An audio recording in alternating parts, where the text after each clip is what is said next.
Suscríbete a Venganza Perfecta. Ahora, comencemos. Las luces fluorescentes de la sala de conferencias zumbaban como insectos atrapados.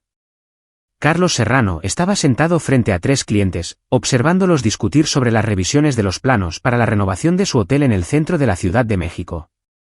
Hace 15 años, se sentaba en habitaciones donde los hombres discutían sobre objetivos, no sobre suelos de terrazo.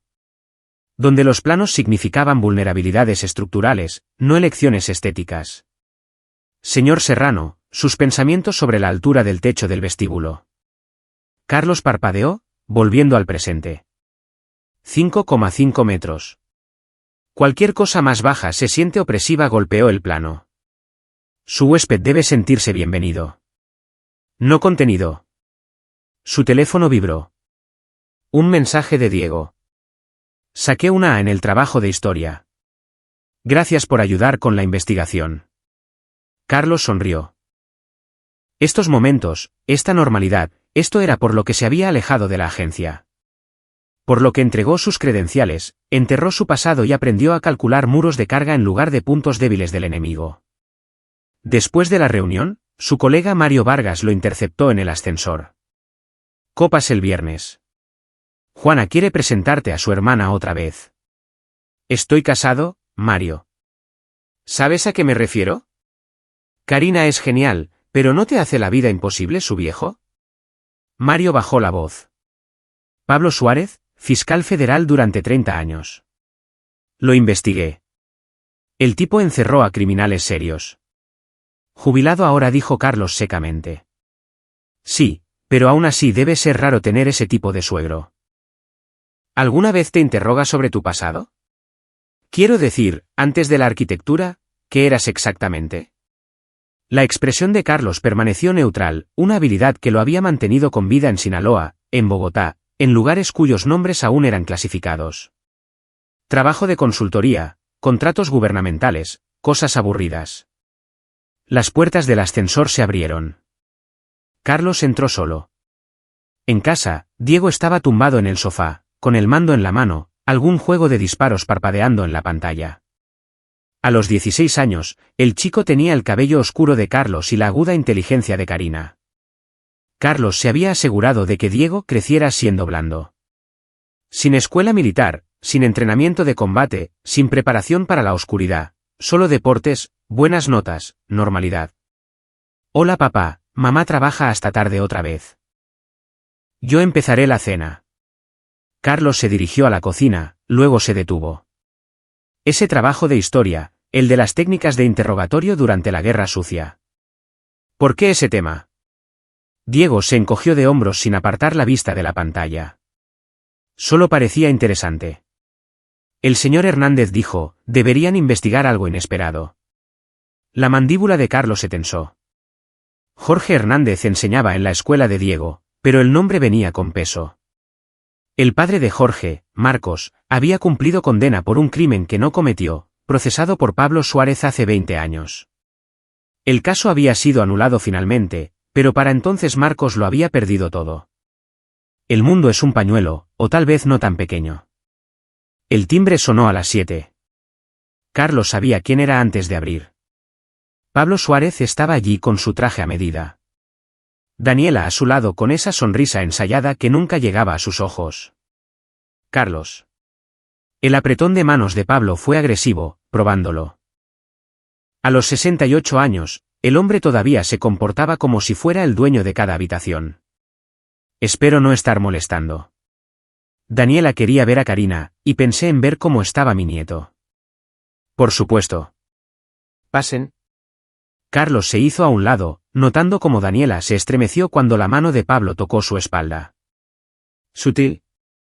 La mayoría de la gente no lo captaría. Pablo se puso cómodo en el sillón reclinable de Carlos, examinando la sala de estar como un juez revisando pruebas. Diego, apaga esa basura. Ven a hablar con tu abuelo. Diego vaciló, mirando a Carlos. Está bien, dijo Carlos en voz baja.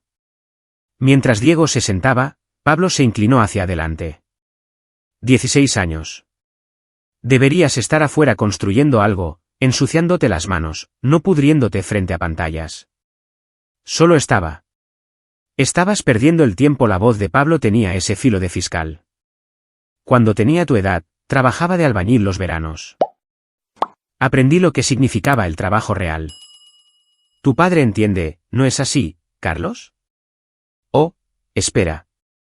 Pasaste tus 20 y 30 años haciendo. ¿Qué era de nuevo? ¿Consultoría gubernamental? Carlos encontró la mirada de Pablo. El viejo sabía algo. Tal vez no todo, pero lo suficiente para sondear. Ayudé a mantener a la gente a salvo, dijo Carlos con uniformidad. Sentándome en oficinas. La sonrisa de Pablo fue depredadora. Extraño cambio de carrera. Del trabajo gubernamental a la arquitectura. A menos que el trabajo del gobierno no fuera solo papeleo. Debe haber sido algo más práctico. Daniela se aclaró la garganta. Pablo, por favor. Vinimos para una visita agradable. Estoy haciendo conversación, Daniela. Pablo no miró a su esposa. Su enfoque permaneció en Carlos. Solo digo que un hombre necesita mantener ciertas habilidades. No puedes dejarte ablandar. Tampoco puedes dejar que tu hijo crezca siendo blando. Carlos sintió que el viejo entrenamiento se activaba. Leyendo amenazas, calculando respuestas, identificando puntos de presión. La laringe de Pablo, el grupo de nervios medios en su muñeca. La forma en que favorecía su rodilla izquierda al caminar. Detente. Ese ya no era él. Diego está bien, dijo Carlos. Sobresalientes, equipo de atletismo. Buen chico. Bueno no es excelente. Y los chicos necesitan disciplina. Pablo se puso de pie, caminó hacia donde estaba sentado Diego, colocó una mano sobre el hombro del chico. Demasiado firme, los dedos clavándose. Disciplina real, del tipo que construye carácter. Tal vez debería pasar más tiempo con él. Enseñarle lo que su padre parece reacio a hacer. Diego se tensó bajo el agarre. Carlos vio la incomodidad cruzar por el rostro de su hijo. Aprecio la oferta, dijo Carlos con cuidado. Pero tenemos las cosas bajo control. ¿Lo tienen?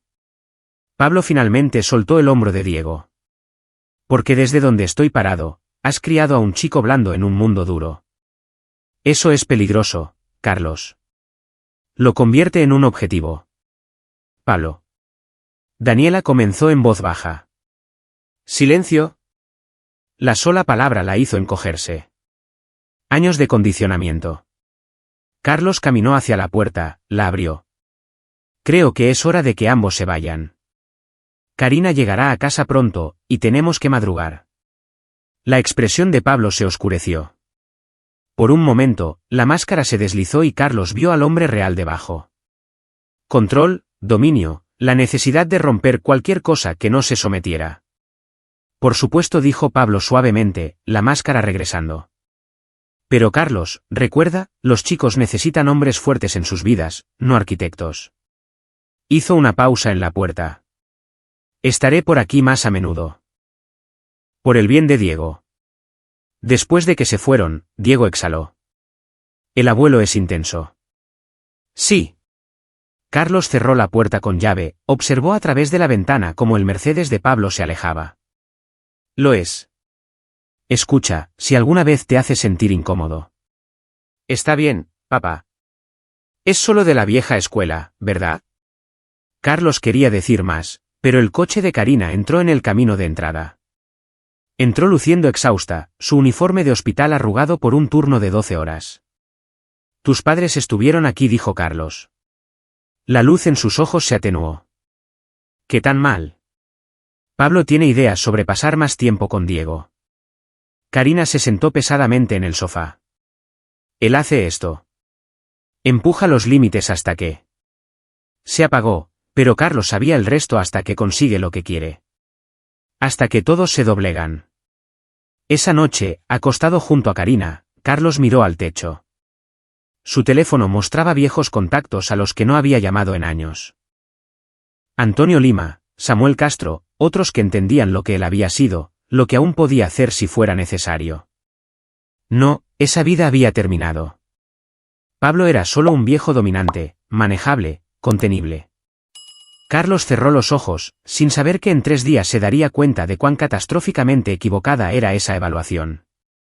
La mañana llegó demasiado brillante. Carlos despertó para encontrar a Karina ya fuera. Otro turno temprano.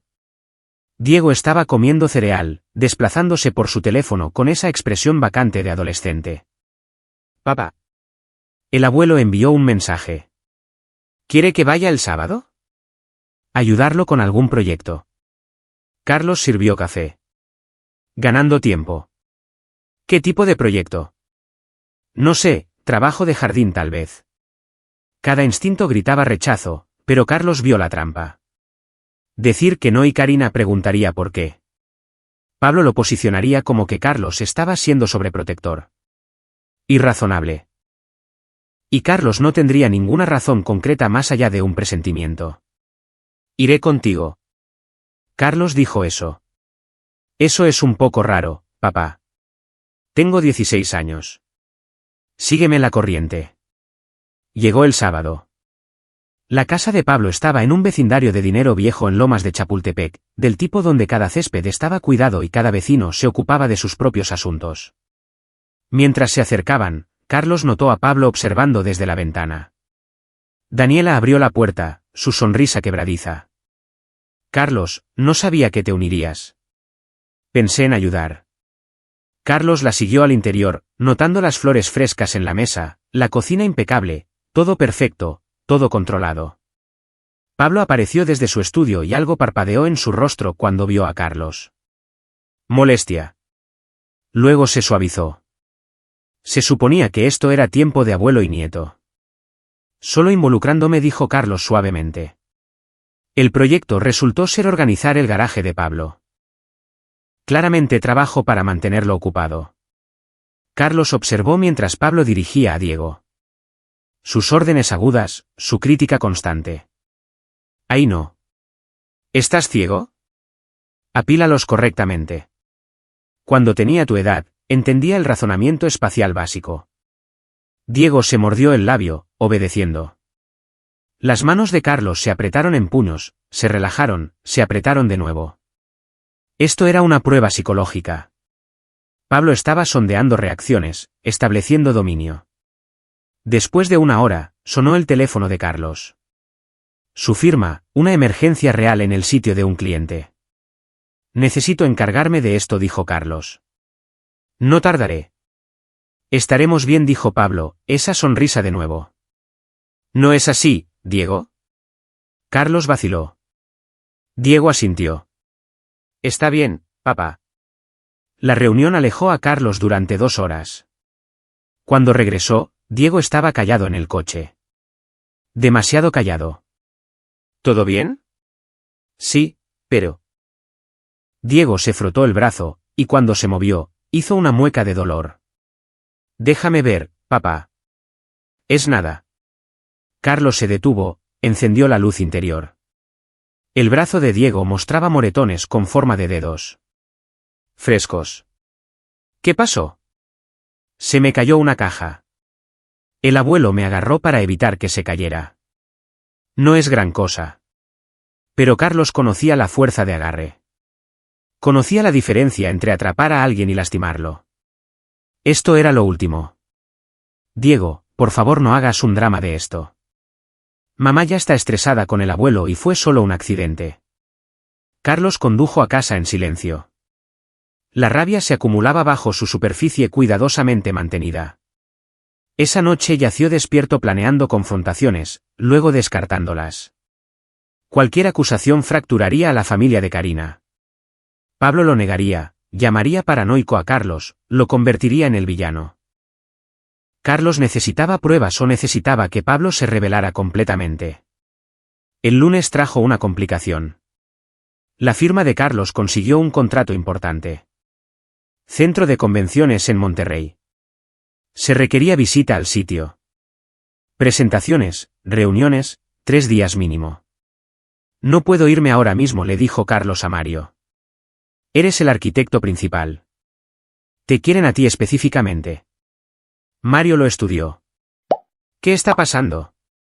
Has estado raro desde esa presentación». Carlos no podía explicarlo. No podía decir que cada instinto perfeccionado a través de años de leer a hombres peligrosos le decía que Pablo Suárez estaba escalando hacia algo. No podía admitir que tenía miedo de dejar a su hijo solo. Pero negarse hundiría el proyecto. Costaría trabajos. Carlos estaba siendo paranoico, dejando que su pasado coloreara su presente. Pablo era solo un viejo difícil. Muchos niños lidiaban con abuelos peores. Aceptó la asignación. Las reuniones en Monterrey consumieron el miércoles y el jueves. Carlos llamó a casa 2 veces al día. Karina sonaba normal. Diego sonaba normal. Todo estaba bien. Excepto que no lo estaba.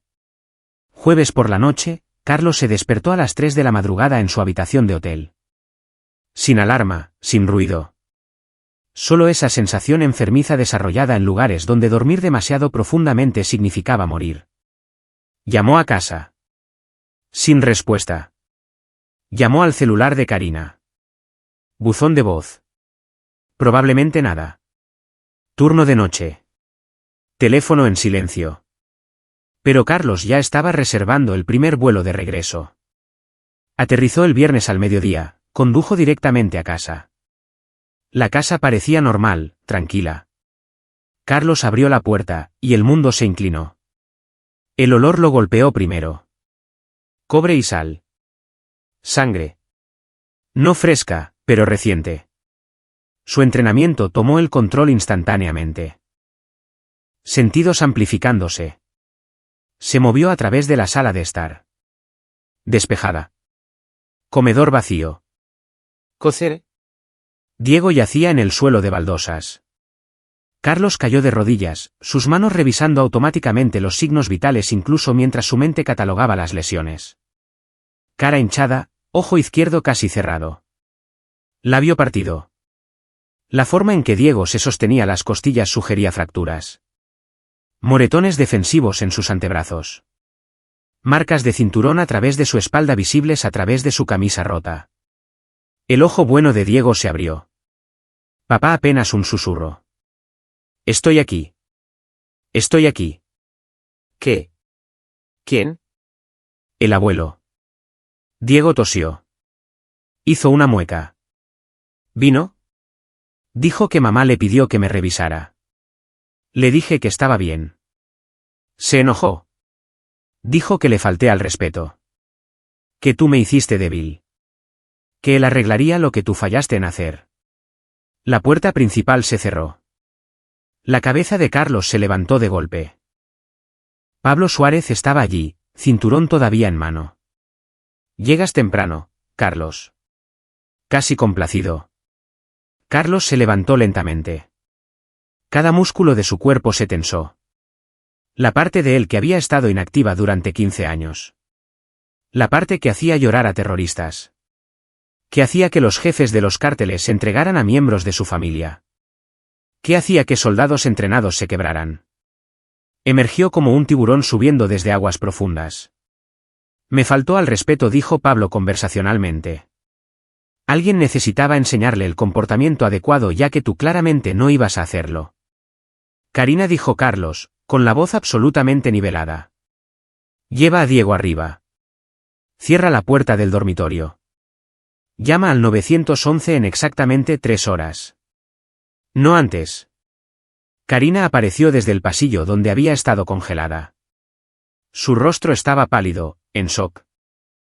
Había llegado a casa para encontrar a su padre golpeando a su hijo y había estado demasiado paralizada para intervenir. Carlos. Ahora. Ella se movió, ayudando a Diego a levantarse. El chico gimió con cada movimiento. Mientras llegaban a las escaleras, Carlos escuchó a Diego preguntar, «Mamá, ¿qué va a hacer papá?» La voz de Karina tembló. Lo que debería haber hecho la primera vez que mi padre.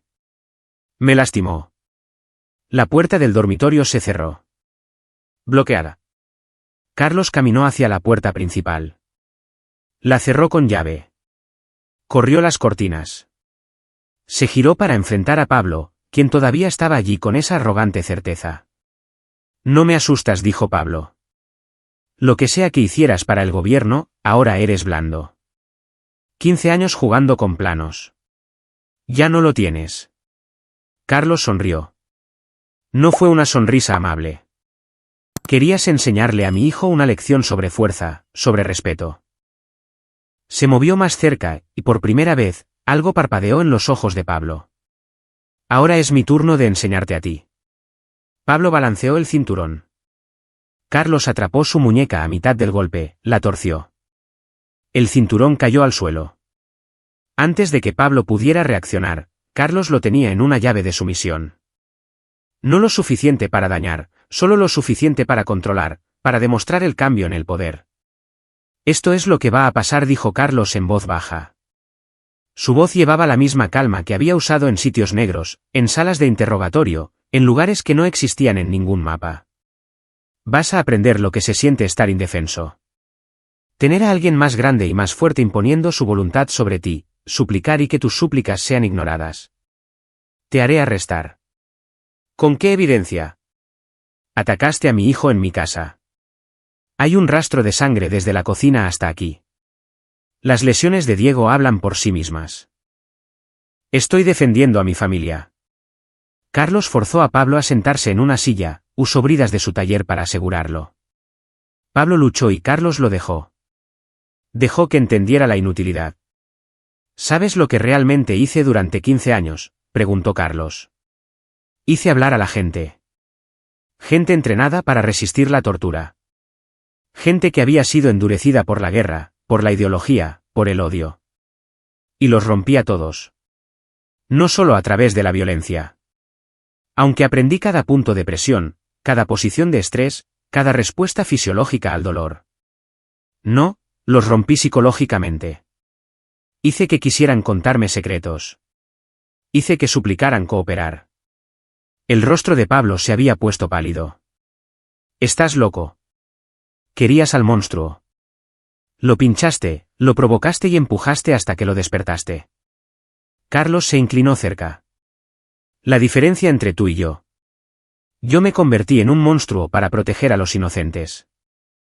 Tú te convertiste en uno porque disfrutas del poder. Lo que sucedió durante las siguientes 3 horas fue quirúrgico. Carlos no perdió el control. Esa fue la parte aterradora. Permaneció absolutamente tranquilo, metódico mientras desmantelaba sistemáticamente el sentido de superioridad de Pablo Suárez. Comenzó con posiciones de estrés, hizo que Pablo mantuviera posturas incómodas hasta que los músculos gritaban. Cuando Pablo se negó, Carlos no lo golpeó. Simplemente aplicó presión a grupos de nervios, agonizante pero sin dejar marcas. Hizo preguntas sobre cada persona que Pablo había lastimado, cada acusado que había condenado injustamente, cada miembro de la familia del que había abusado. Y Pablo, enfrentado a alguien que verdaderamente entendía el miedo, comenzó a hablar. El caso Hernández. Sabía que Marcos era inocente, pero necesitaba una condena para mi campaña electoral. Así que enterré la evidencia. ¿Cuántos otros? 7, tal vez 8. No los recuerdo a todos. Carlos documentó todo en su teléfono. Grabación activada por voz. Las confesiones de Pablo, sus justificaciones, su completa bancarrota moral expuesta. A medida que pasaban las horas, Pablo lloró, suplicó, prometió cambiar. Carlos lo había escuchado todo antes de hombres peores en lugares peores. A la marca de las 2 horas y 45 minutos, Carlos escuchó sirenas en la distancia. Justo a tiempo. Llamó al 911 desde el teléfono de Diego antes de comenzar, dejándolo conectado. Todo lo que había sucedido en esta habitación ahora estaba grabado con el despacho. Las manos de Pablo. Carlos había sido cuidadoso con ellas. Aplastó algunos de los huesos pequeños. No lo suficiente para destruir completamente, pero lo suficiente para que agarrar cualquier cosa fuera agonía durante meses. Tal vez para siempre si el daño era permanente. Pablo nunca volvería a sostener el cinturón, nunca agarraría a nadie con violencia. Cuando la policía irrumpió por la puerta, Carlos estaba sentado tranquilamente en la mesa de su cocina, café en mano. Pablo todavía estaba atado a la silla con bridas, inconsciente por el shock y el dolor. Mi suegro atacó a mi hijo, dijo Carlos uniformemente, mostrándoles las lesiones de Diego, el cinturón, la sangre. Lo restringí hasta que llegaron ustedes. Los oficiales que respondieron, Tomás Brito y Braulio Ortega, tomaron declaraciones. La evidencia era abrumadora. Las lesiones de Diego. El cinturón. La historia de Pablo se volvió relevante cuando uno de los paramédicos lo reconoció y murmuró, «Ese es el fiscal que envió a mi primo lejos». El tipo era inocente. En el hospital, los médicos catalogaron las lesiones de Pablo, múltiples fracturas en ambas manos, tensión muscular severa, trauma psicológico. Ningún daño que amenazara la vida, pero lo suficiente para asegurar meses de recuperación. ¿Cómo sucedió esto?, preguntó el médico de urgencias. Se cayó, susurró Pablo. Incluso roto, él entendía. Si admitía lo que sucedió, tendría que admitir por qué sucedió. Tendría que explicar el ataque a un adolescente. El médico pareció escéptico, pero lo anotó. Carlos regresó a casa cuando amanecía. Karina y Diego todavía estaban arriba. Los encontró sentados juntos en la cama de Diego, abrazándose. Se acabó, dijo Carlos. Diego miró a su padre con ojos nuevos. ¿Qué hiciste? Lo que era necesario hacer. Carlos se sentó en el borde de la cama. Siento que vieras ese lado de mí.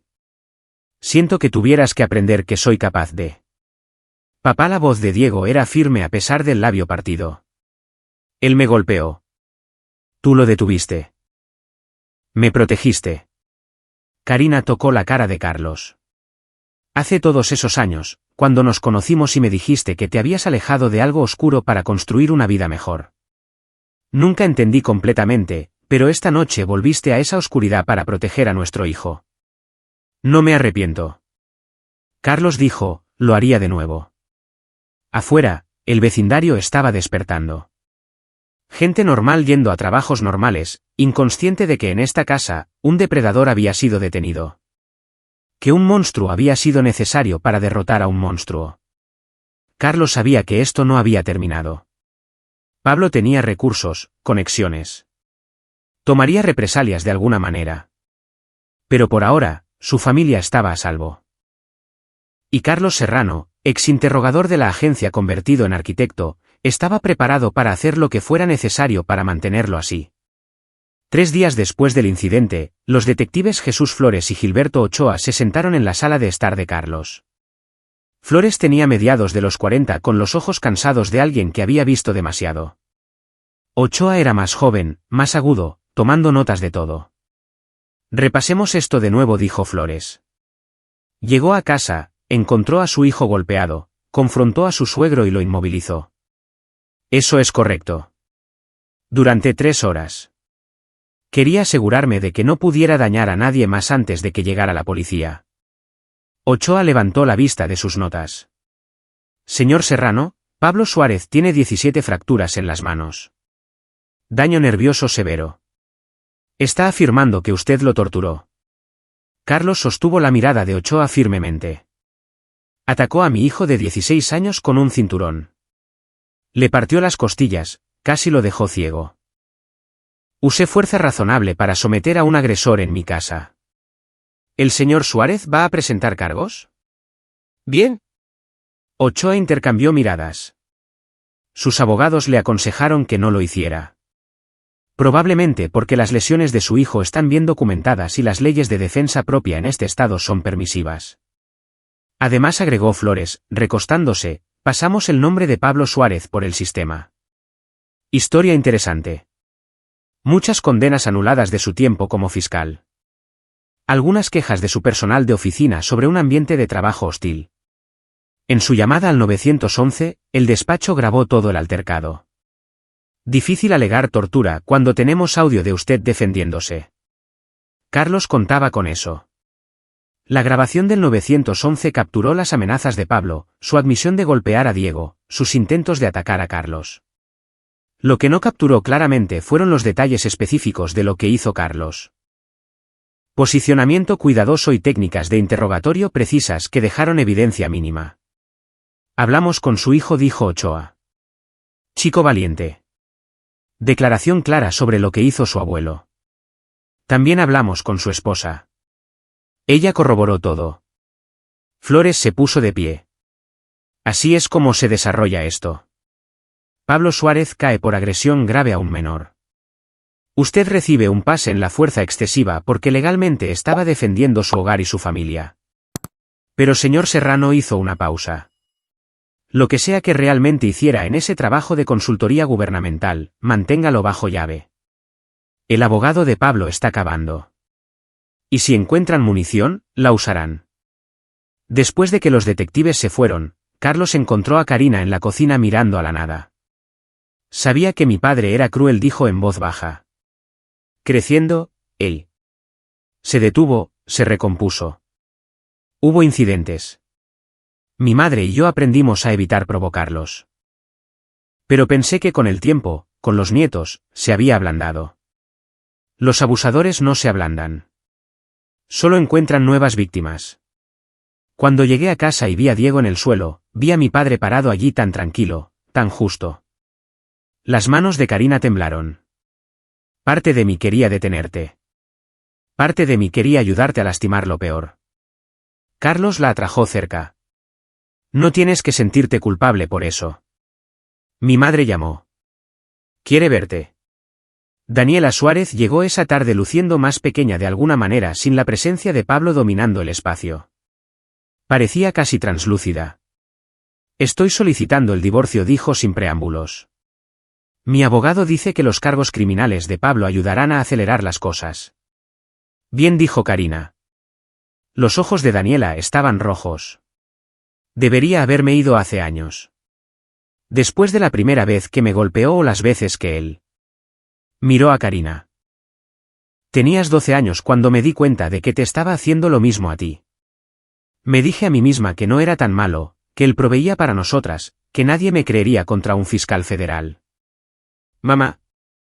No estoy pidiendo perdón. Lo permití. Dejé que lastimara a mi hija porque tenía demasiado miedo para irme. Daniela se volvió hacia Carlos. Lo que hiciste, lo que escuché que pasó. Gracias. Alguien debería haberlo detenido hace décadas. Después de que Daniela se fue, Carlos recibió una llamada de un número desconocido. Señor Serrano, soy Renata Ávila. Fui asistente de Pablo Suárez durante 15 años. Carlos puso la llamada en altavoz para que Karina pudiera escuchar. Escuché sobre lo que le pasó a su hijo, continuó Renata. Lo siento, pero llamo porque Pablo no era solo un mal jefe.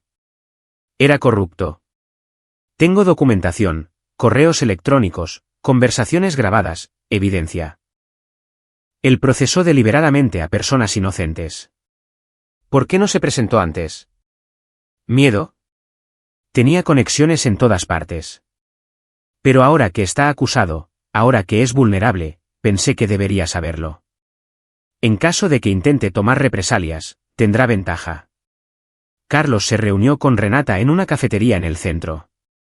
Ella tenía unos 50 años, profesional con la actitud cautelosa de alguien acostumbrado a vigilar sus palabras.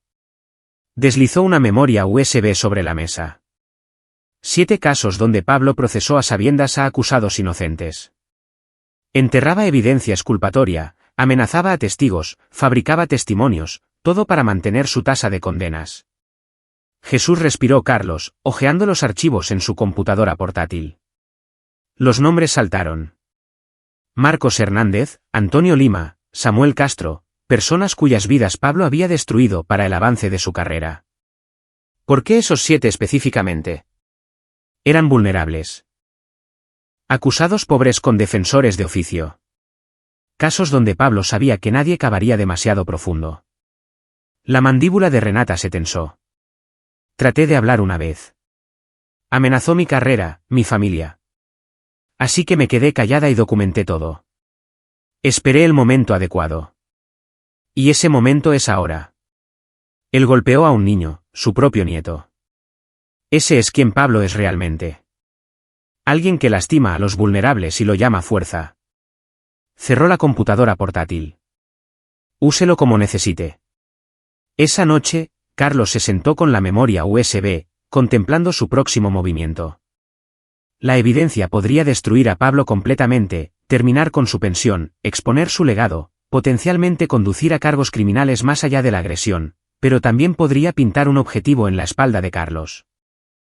Pablo todavía tenía aliados, personas que se habían beneficiado de sus procesamientos corruptos que querrían esto enterrado. ¿Qué estás pensando?, preguntó Karina. Que Pablo no dejará pasar esto. Verá su arresto como temporal. Una vez que se recupere, vendrá tras nosotros legalmente, financieramente, como pueda. Entonces, ¿qué hacemos? Carlos miró la memoria USB. Nos aseguramos de que no pueda. A la mañana siguiente, Carlos contactó a alguien a quien no había contactado en 15 años. Antonio Lima respondió al tercer tono. Serrano. Escuché tu nombre recientemente. Situación interesante con tu suegro. ¿Cómo te? Mantengo pestañas sobre antiguos colegas, especialmente los buenos. La voz de Lima era cálida, familiar. Pablo Suárez. Recuerdo ese nombre. Me procesó en el 2009 con cargos de armas fabricados. Estaba dirigiendo una operación y casi voló mi cubierta por sus números de condena. ¿Estás en la lista entonces? ¿Qué lista? Carlos explicó la evidencia de Renata, los 7 casos, el patrón de corrupción. Lima silbó. Eso es el fin de una carrera federal. Posiblemente merecedor de prisión si se maneja bien. Necesito consejo. ¿Filtro esto? ¿Voy a los medios? ¿A la FGR? No haces nada, dijo Lima firmemente. ¿Me lo das a mí? Tengo contactos en la Fiscalía General que querían clavar a Suárez durante años pero carecían de evidencia. Abrirán una investigación discretamente. Construirán un caso correctamente. Sin repercusiones para ti o tu familia. ¿Por qué ayudarme? Porque Pablo Suárez destruyó la vida de 7 personas inocentes que sepamos. Probablemente más. Y porque te alejaste de la vida y construiste algo bueno. Respeto eso. Déjame protegerlo. Carlos envió los archivos a Lima a través de canales encriptados. Luego esperó. 2 días después, Pablo fue dado de alta del hospital.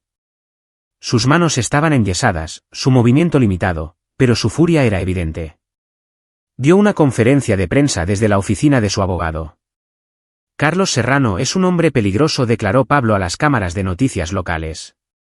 Me atacó sin provocación. Casi me mata. Quiero que el Ministerio Público presente cargos por intento de asesinato. El abogado, Daniel Campos, costoso y conectado, asintió.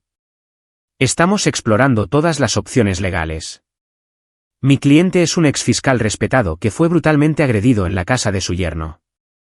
Karina observó la conferencia de prensa con creciente ira. Lo está manipulando, haciéndose la víctima. Carlos permaneció tranquilo. Déjalo. Cuanto más ruido haga, más atención atrae. Y la atención es lo último que puede permitirse en este momento. Esa noche, 2 hombres se acercaron a Carlos cuando salía de su oficina. Llevaban trajes, pero tenían el porte de exmilitares o fuerzas del orden. No amenazantes, pero tampoco amigables. Señor Serrano, somos amigos de Pablo Suárez.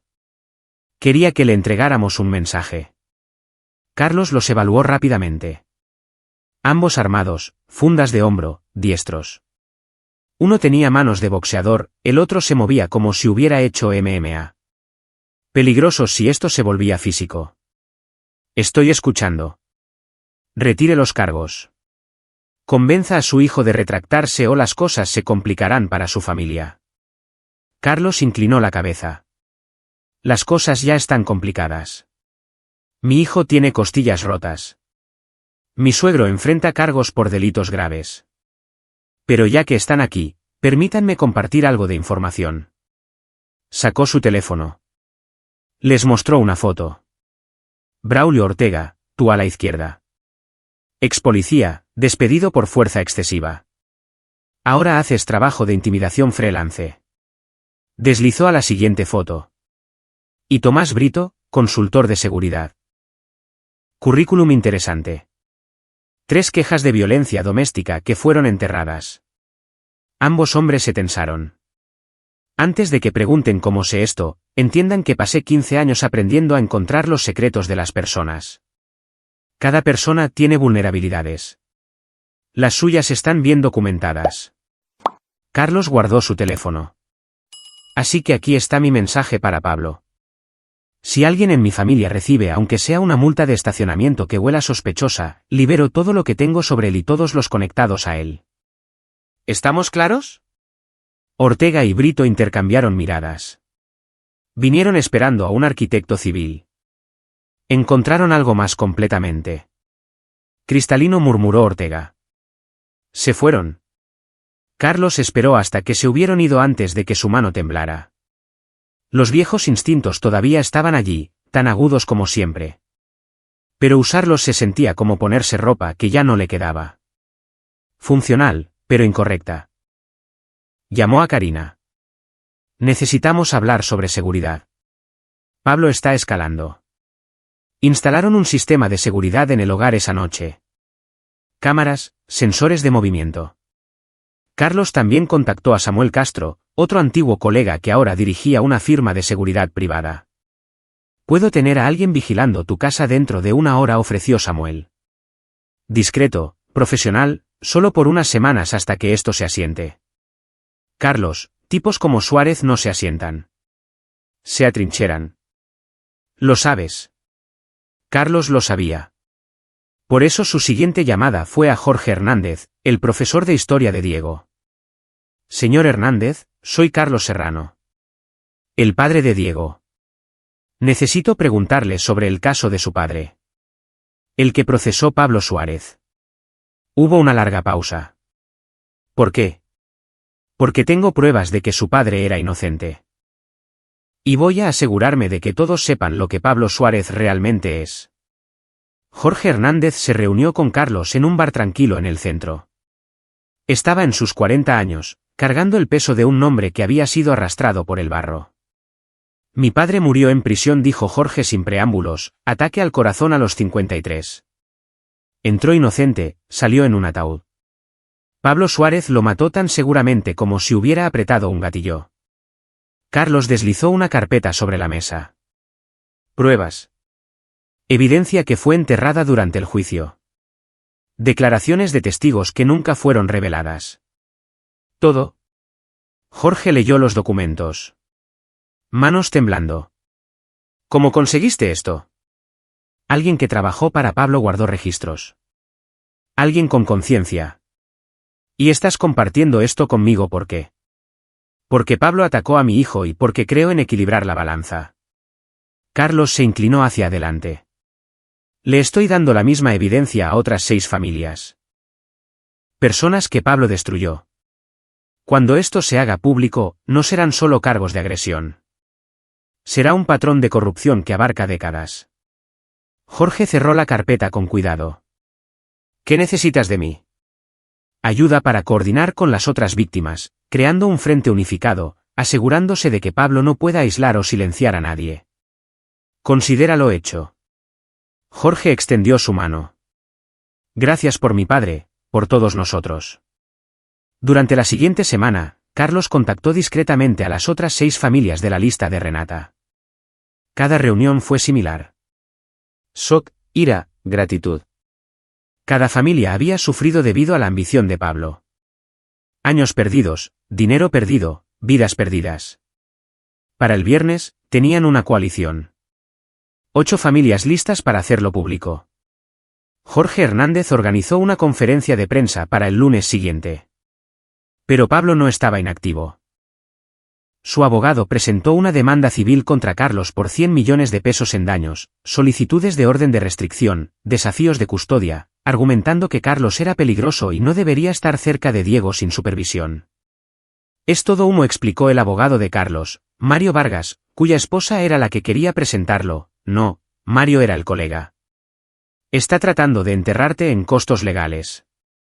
Hacer que retires los cargos criminales para que la demanda civil desaparezca. No va a pasar. Domingo por la noche. Las cámaras de seguridad de Carlos captaron movimiento. Un coche dando vueltas a la manzana 3 veces. Estacionado al otro lado de la calle. 2 figuras acercándose a la casa. Carlos estaba listo. Había estado esperando esto. Cuando las figuras llegaron a su porche, las luces de movimiento inundaron el área. Carlos abrió la puerta. Samuel Castro a su lado.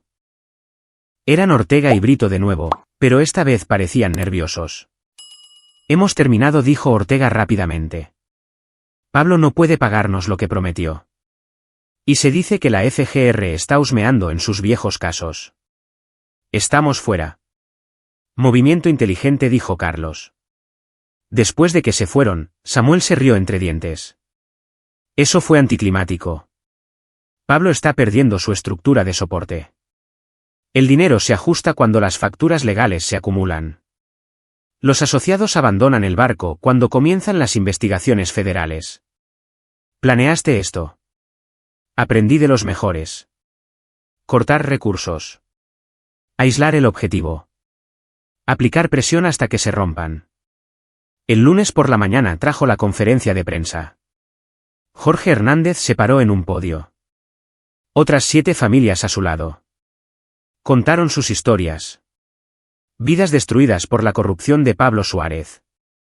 Evidencia retenida. Testigos amenazados. Inocentes ignorados por estadísticas de condena.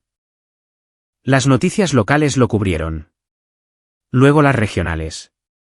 Por la tarde, los medios nacionales recogieron la historia. Fiscal federal retirado acusado de décadas de corrupción. El abogado de Pablo intentó controlar los daños, pero la evidencia era abrumadora. Renata Ávila proporcionó documentación. Las familias proporcionaron testimonio. Y luego la FGR anunció que abrirían una investigación oficial sobre la conducta de Pablo Suárez durante su carrera como fiscal. Carlos lo vio desarrollarse desde su oficina. Mario estaba a su lado impresionado. Lo destruiste, dijo Mario. Él se destruyó a sí mismo. Solo me aseguré de que todos pudieran verlo. Esa noche, Pablo llamó al celular de Carlos. Carlos casi no contestó, pero la curiosidad ganó. ¿Crees que has ganado? La voz de Pablo era irregular, desesperada. Me has quitado todo. Mi reputación, mi carrera, mi familia. Pero todavía me queda un movimiento. ¿Y cuál es ese? Destrucción mutua asegurada. Sé lo que hiciste en el extranjero. He estado cavando. Sinaloa 2011. Esa casa de seguridad en Tijuana. Te expondré. Te arruinaré tal como tú me has arruinado a mí. La voz de Carlos permaneció tranquila. Adelante, libera lo que encontraste. Porque aquí está la cosa, Pablo. Fui autorizado para todo lo que hice, operando bajo directivas legales de los niveles más altos. No encontrarás nada criminal porque estaba haciendo mi trabajo protegiendo los intereses nacionales. Tú, por otro lado, rompiste la ley para beneficio personal. No somos lo mismo. Me aseguraré de que todos sepan qué monstruo eres. La gente ya sabe que soy peligroso. Por eso mi hijo está a salvo y el tuyo está aterrorizado de ti. Carlos hizo una pausa. ¿Pierdes, Pablo? Acéptalo. Colgó. 2 días después, Pablo Suárez sufrió un derrame cerebral. El estrés, los medicamentos, la presión creciente. Su cuerpo cedió. Sobrevivió pero quedó parcialmente paralizado, con el habla arrastrada, confinado a una silla de ruedas. Daniela solicitó el divorcio mientras él estaba en terapia intensiva. Karina no lo visitó. Diego no pidió hacerlo. Y Carlos Serrano, exinterrogador de la agencia convertido en arquitecto, regresó a sus planos y a su familia. Sabiendo que a veces los monstruos son necesarios para detener a los monstruos, pero también sabiendo el costo de convertirse en uno de nuevo. El Tribunal Federal en el centro era todo mármol y banderas, el tipo de edificio diseñado para intimidar. Carlos se sentó en la última fila de la galería, observando cómo los fiscales presentaban su caso contra Pablo Suárez. Habían pasado 2 meses desde el derrame cerebral. Pablo estaba sentado en la mesa de la defensa en su silla de ruedas, con una manta sobre su regazo, un lado de su cara caído. Apenas podía hablar. Su abogado hacía la mayor parte de la charla, pero sus ojos aún contenían esa furia, esa negativa a aceptar la derrota. La fiscalía llamó a su primer testigo, Marcos Hernández, el padre de Jorge. Excepto que Marcos no estaba muerto. Esa había sido la mayor revelación. Señor Hernández, ¿puede explicar cómo está aquí hoy cuando los registros muestran que murió en prisión? Marcos estaba delgado, de cabello gris, pero muy vivo. Identidad equivocada. Otro recluso con un nombre similar murió. La administración de la prisión mezcló los registros. Para cuando se descubrió, ya me habían transferido a una instalación diferente bajo protección de testigos. La sala del tribunal zumbaba con confusión. El juez pidió silencio. ¿Por qué protección de testigos, señor Hernández? Porque Pablo Suárez intentó que me mataran en prisión. Cuando comencé a presentar apelaciones, probando mi inocencia, entró en pánico. Hizo que me atacara otro recluso que le debía favores. Carlos se inclinó hacia adelante. Esta era información nueva incluso para él. Objeción. El abogado de Pablo, ahora Tomás Jiménez, ya que Daniel Campos se había retirado discretamente, se puso de pie de un salto. Acusaciones infundadas sin pruebas. Tenemos pruebas, su señoría. El fiscal sostuvo un archivo. Registros de prisión que muestran transacciones financieras entre Pablo Suárez y la familia del recluso Mateo Quiroga, quien agredió al señor Hernández 3 días antes del ataque. Registros telefónicos, extractos bancarios, todo apuntando a una conspiración para silenciar a un testigo. El juicio duró 2 semanas. Testigo tras testigo testificó. Las 7 familias, Renata Ávila con su documentación, oficiales de policía que habían sido presionados para falsificar informes, abogados defensores que habían sido intimidados para una mala representación. Y luego Diego subió al estrado. Carlos observó a su hijo caminar hacia el estrado de los testigos, todavía moviéndose con cuidado, las costillas curadas, pero el recuerdo del dolor persistía. Diego había crecido en estos meses, se paraba más derecho, hablaba más claro. La paliza lo había cambiado, pero no lo había roto. ¿Puede describir lo que sucedió en la tarde del 15 de noviembre?, preguntó el fiscal suavemente. La voz de Diego era firme. Mi abuelo vino a la casa. Dijo que mi mamá le pidió que me revisara. Cuando le dije que estaba bien, se enojó, comenzó a gritar sobre cómo yo era débil. Que mi padre me había hecho blando. ¿Qué pasó después? Se quitó el cinturón, me dijo que me iba a enseñar cómo se veía la fuerza real. Diego encontró los ojos de Pablo al otro lado de la sala del tribunal. Luego me golpeó. Traté de defenderme, pero él era más grande, más fuerte. No se detuvo hasta que no pude luchar más. ¿Y cuando llegó su padre? Envió a mi mamá a llamar a la policía. Luego se aseguró de que mi abuelo nunca pudiera lastimar a nadie más. Objeción. Jiménez se puso de pie. Las acciones del acusado no están en juicio aquí. Lo están cuando demuestran un patrón, respondió el fiscal. Pablo Suárez pasó décadas usando la violencia y la intimidación para controlar a otros. La agresión a su nieto es simplemente el ejemplo más reciente. El juez permitió que el testimonio continuara. Carlos fue llamado a continuación. Había estado temiendo esto, tener que explicar esas 3 horas sin revelar la extensión completa de su entrenamiento. Señor Serrano, usted inmovilizó a Pablo Suárez durante aproximadamente 3 horas. ¿Puede explicar por qué?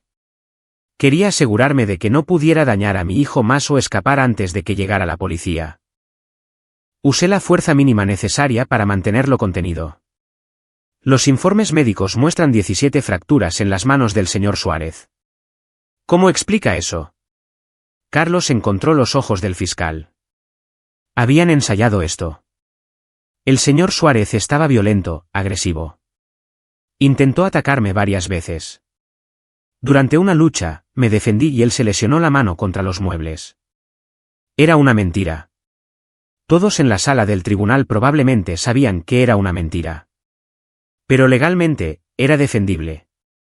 La defensa trató de pintar a Carlos como el verdadero agresor, pero entre la grabación del 911, las lesiones de Diego y la historia de violencia de Pablo, la narrativa no se sostuvo.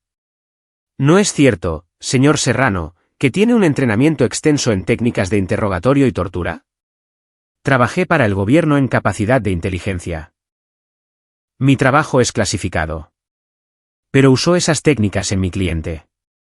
Usé fuerza razonable para proteger a mi familia, nada más.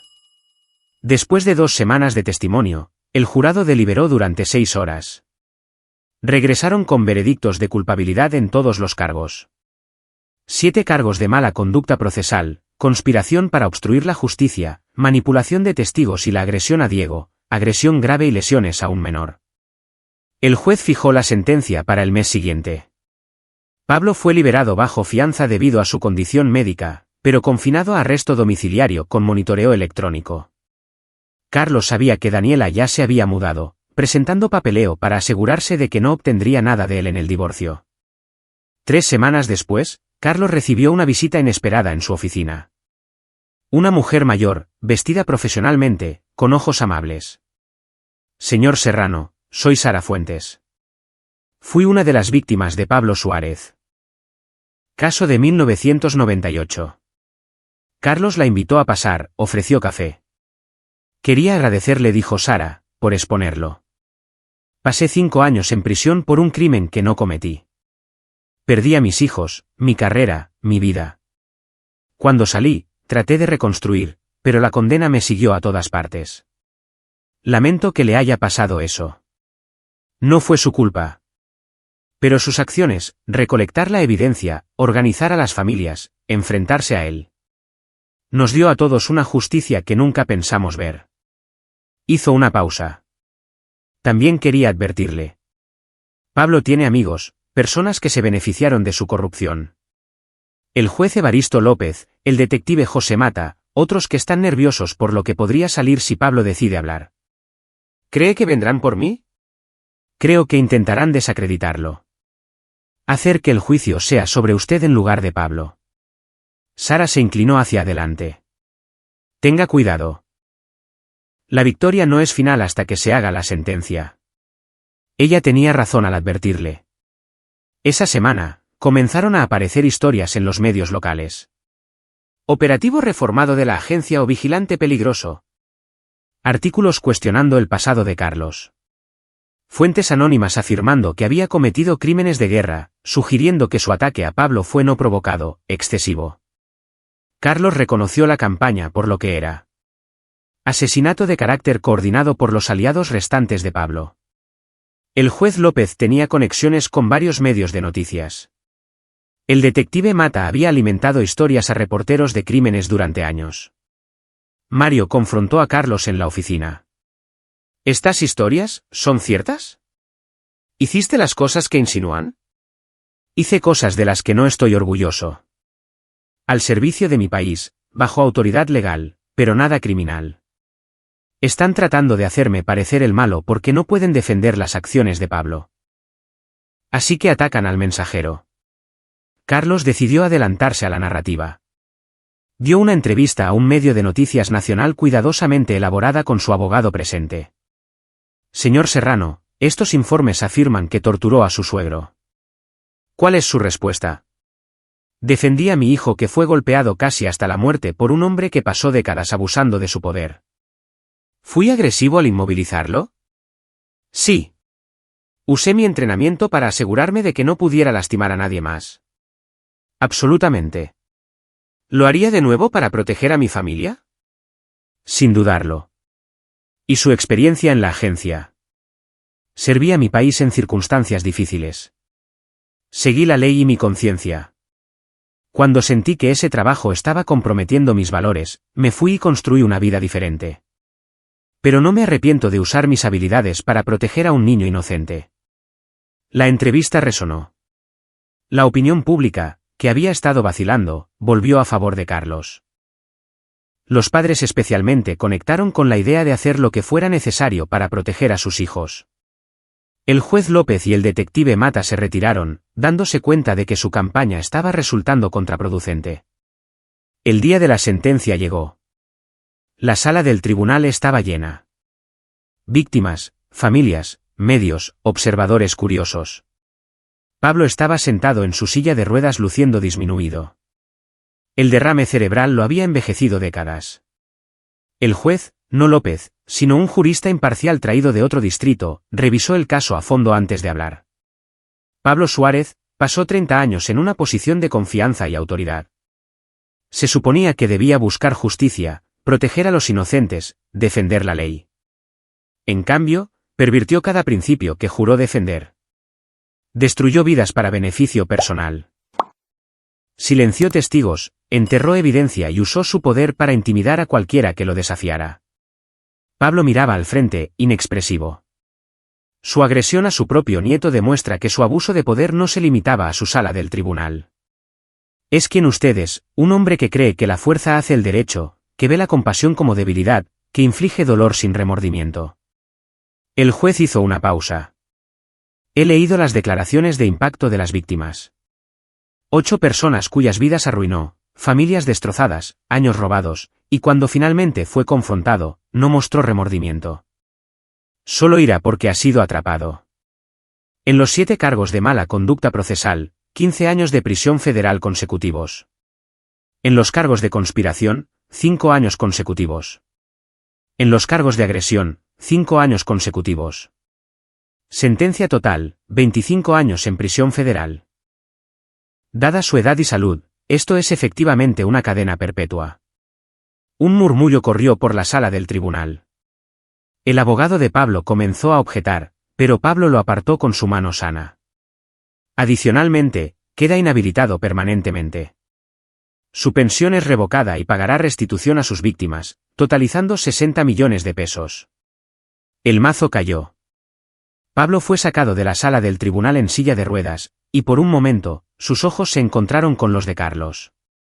Ya no había ira, solo vacío. El reconocimiento de que lo había perdido todo. Afuera del juzgado, Jorge Hernández reunió a las familias de las víctimas para una declaración. Hoy, la justicia finalmente fue servida.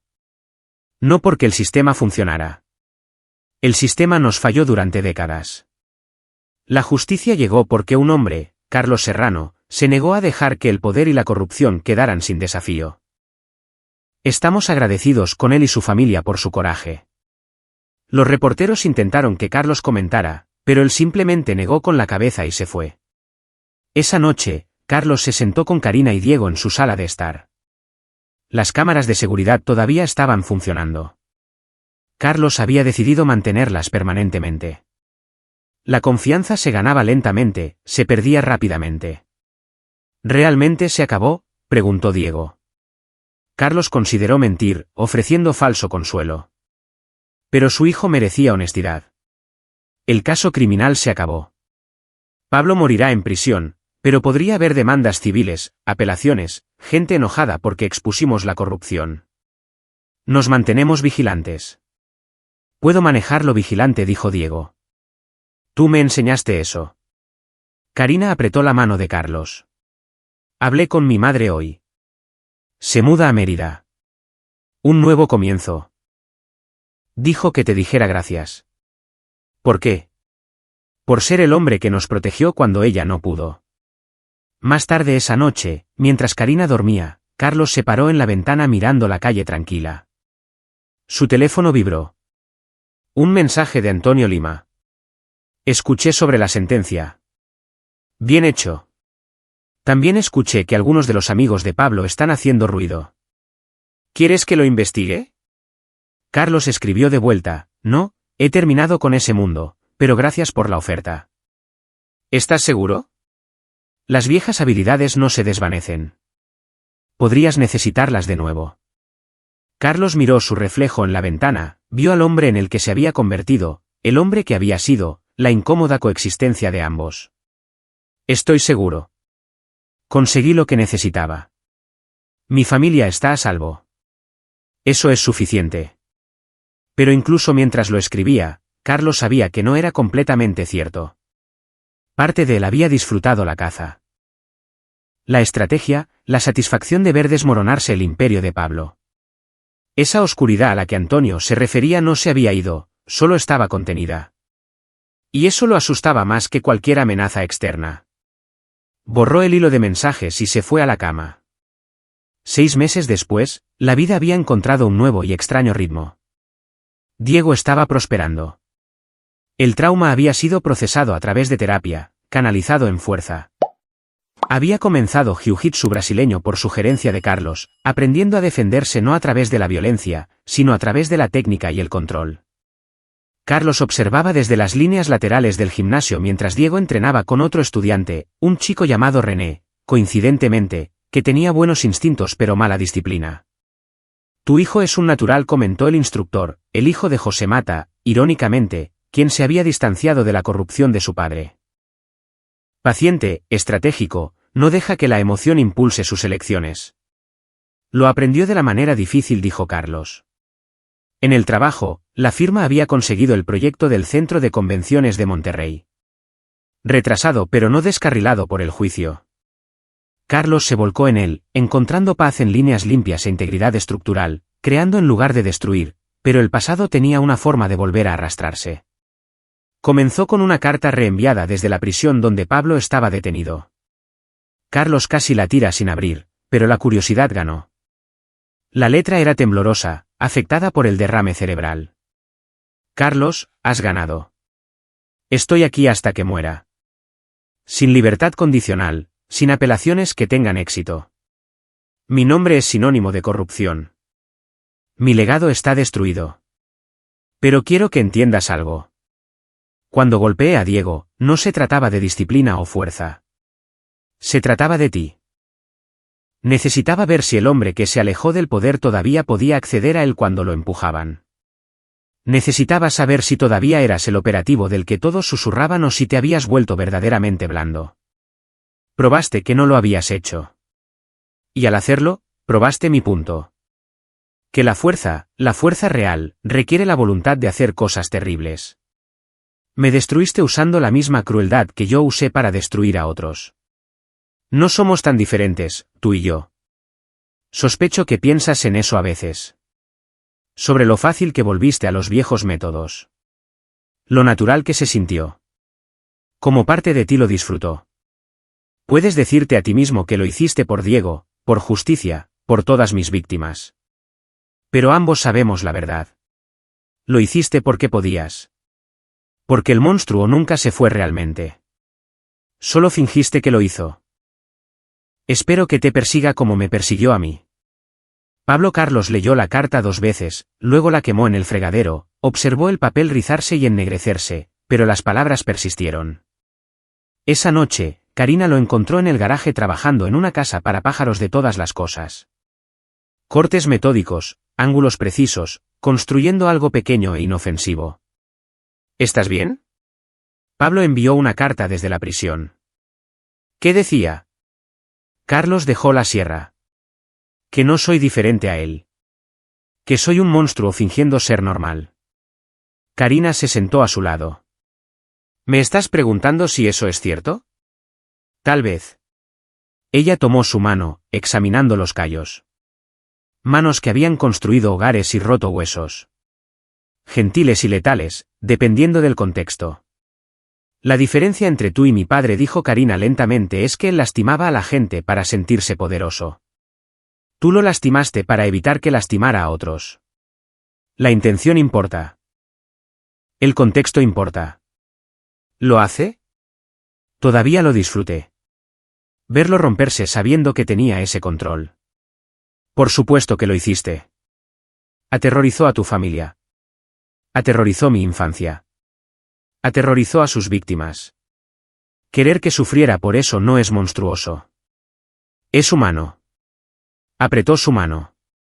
Lo que sería monstruoso es si se lo hubieras hecho a alguien inocente. O si no pudieras evitar hacerlo de nuevo cuando no fuera necesario. Carlos encontró sus ojos. ¿Qué pasa si no puedo parar? Entonces te ayudaré. Diego te ayudará. Te recordaremos quién elegiste ser. Fue simple, directo y de alguna manera exactamente lo que Carlos necesitaba escuchar. 2 semanas después, Carlos recibió una llamada de Jorge Hernández. Quería darte un aviso. Pablo murió esta mañana. Carlos no sintió nada. Ni satisfacción, ni alivio, solo reconocimiento. ¿Cómo? Pelea en la prisión. Otro recluso, exacusado que Pablo procesó. Lo reconoció. Lo atacó en el patio. Los guardias lo separaron, Pero la salud de Pablo ya era frágil. Ataque al corazón en la enfermería. Poético, dijo Carlos. Tal vez. Pero Carlos, hay algo más. Antes de morir, Pablo hizo una confesión en su lecho de muerte. Admitió 3 asesinatos a lo largo de los años, testigos en casos que estaba procesando que no cooperaban. Hizo que parecieran accidentes. Carlos se sentó. Jesús. La FGR está investigando. Podría tomar años resolverlo, pero pensé que debería saberlo. No destruiste a un hombre inocente. Destruiste a alguien mucho peor de lo que cualquiera de nosotros se dio cuenta.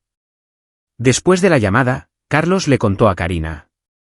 Luego a Diego, quien era lo suficientemente mayor para entender la complejidad ahora. Así que, el abuelo Pablo también era un asesino, dijo Diego en voz baja. ¿Y tú lo detuviste? Lo detuve de lastimarte. Todo lo demás fue consecuencia. Papá, he estado pensando mucho en esto. Lo que hiciste, lo que él hizo, la diferencia. Diego hizo una pausa, eligiendo las palabras con cuidado. Creo que la diferencia es que tú puedes ser peligroso y eliges no serlo. Él era peligroso y eligió serlo. Eso es lo que te convierte en el bueno. Carlos abrazó a su hijo, sorprendido por cuánto significaban esas palabras. Ese fin de semana, las familias de las víctimas celebraron una reunión. No una celebración. La muerte de Pablo no borraba el daño que había hecho, sino un momento de reconocimiento. ¿Cierre? Marcos Hernández se acercó a Carlos con lágrimas en los ojos. Mi hijo Jorge recuperó su vida. Enseñando, respetado, porque nos diste la evidencia para limpiar mi nombre. No puedo agradecerte lo suficiente. Habrías hecho lo mismo por tu familia. Tal vez, pero no tenía tus habilidades, tus recursos, tu voluntad de ir a la oscuridad para traer a otros a la luz. Otros hicieron eco de sentimientos similares. Sara Fuentes, que había perdido 5 años. Antonio Lima, que casi había perdido su cubierta. Familias que habían sido destrozadas. Al final de la noche, Carlos sintió que se levantaba un peso. No completamente. Llevaría el conocimiento de lo que había hecho, en quien podría convertirse para siempre. Pero se sentía más soportable. Conduciendo a casa, Diego preguntó, ¿te arrepientes? ¿De lo que le hiciste? Carlos lo pensó honestamente. Lamento que fuera necesario. Lamento que mi hijo tuviera que ver ese lado de mí. Pero no me arrepiento de protegerte o de traer justicia a personas que lo merecían. Bien. Porque sigues siendo mi héroe, papá. Tal vez incluso más ahora. En casa, Carlos recibió un último mensaje de Renata Ávila.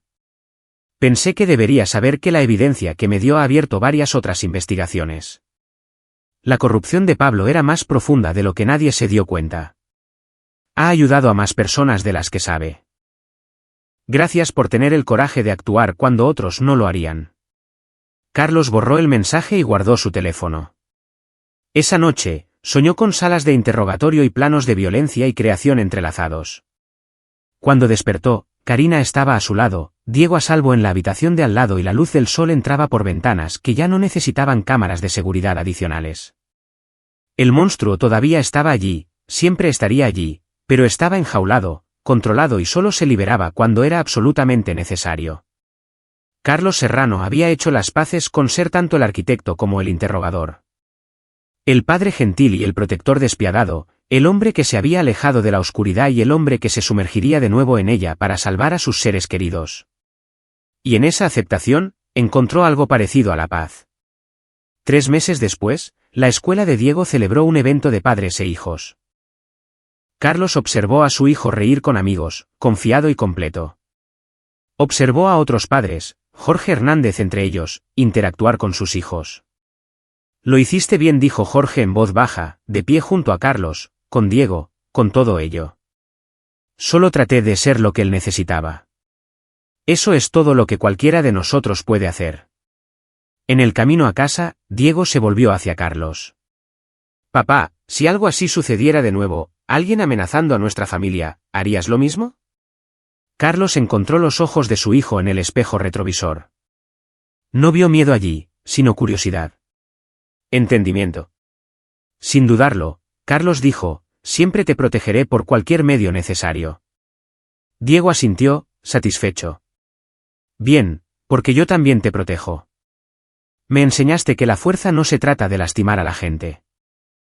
Se trata de detener a los que lo hacen. Y Carlos Serrano, ex interrogador de la agencia, actual arquitecto y siempre padre, condujo a su familia a casa sabiendo que a veces las batallas más difíciles no se libran en salas de interrogatorio o tribunales. Se libran en los momentos tranquilos cuando eliges quién quieres ser. Había hecho su elección hace 15 años cuando dejó la agencia, y la había hecho de nuevo cuando protegió a su hijo. El monstruo siempre estaría allí, acechando bajo la superficie. Pero Carlos había aprendido a aprovecharlo, a usarlo solo cuando fuera necesario y a enjaularlo de nuevo cuando pasara la amenaza. Esa era la verdadera fuerza que Pablo nunca había entendido. No la capacidad para la violencia, sino la disciplina para controlarla. Mientras entraban en el camino de entrada, la casa iluminada desde el interior, Carlos sintió algo que no había sentido en meses. Paz. No perfecta, no permanente, pero real. Y por ahora, eso era suficiente. Aquí es donde nuestra historia llega a su fin. Comparte tus pensamientos en la sección de comentarios. Gracias por tu valioso tiempo. Si disfrutaste esta historia, asegúrate de suscribirte a este canal. Eso me ayudaría mucho. Haz clic en el vídeo que ves en la pantalla y nos vemos.